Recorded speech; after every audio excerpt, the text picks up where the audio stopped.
I was born in London, England. I qualified as an osteopathic physician in the UK with a speciality in treating shoulder pain. This story sort of takes place in 2003, I believe. I was told I couldn't have children. My wife and I were married for 9 years. We tried a lot of treatment. We tried IVF treatment 7 times and it never worked. We went to lots of different doctors, some of the best doctors in London. And they always said there was unexplained infertility. My wife and I were in a pretty dark place at that point. I was offered all sorts of incentives to go and treat people abroad. But at that point, I was scared of flying. I actually hadn't got on a plane for 4 years.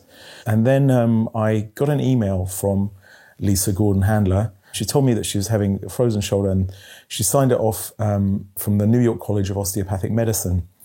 And I thought perhaps this is a sign. I thought maybe I'm going to go and speak to them about research and maybe take some time out from the UK. So I decided to fly to the States and I arrived and I met Lisa. I had this fleeting kind of recognition that she was Jewish, but I didn't think any more of it. She took me to the college and I did a demonstration of my technique that I've invented and I treated her and I showed another osteopath what I was doing. And then I met the Dean of Research with a view to perhaps going to the States and doing a PhD or doing some research on my technique.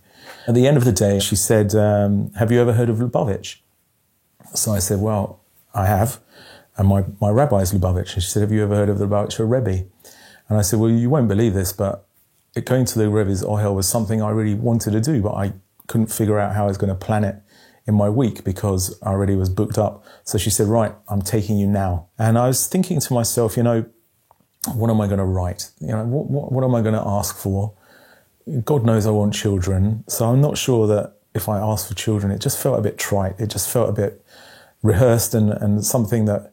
So I remember very deeply feeling that I wanted to ask whatever my mission is in life, may I accomplish it, to the fullest of my ability. And that was my prayer.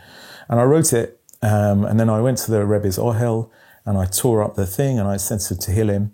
And I did feel something. So this would have been around about 8:30 in the evening in America time, which is around about 3 a.m., something like that in the UK.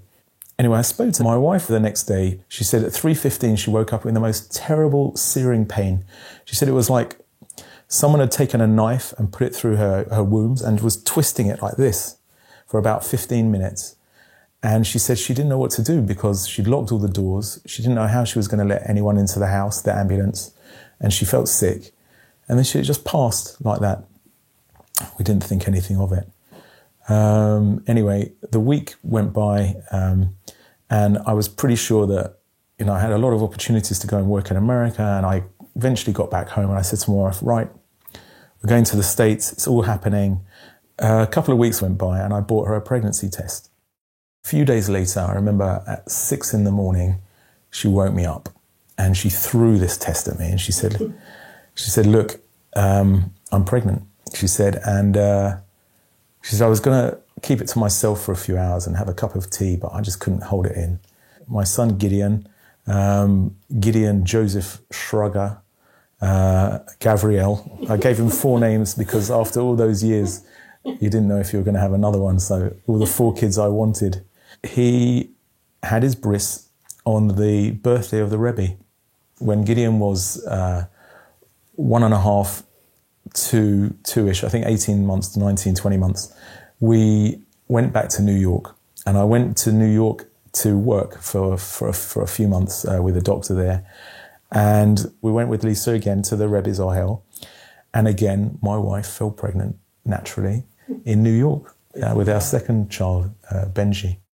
It's funny, I heard stories of the Rebbe and I was always thinking, oh, it would be nice to be one of those stories, after so many years of infertility.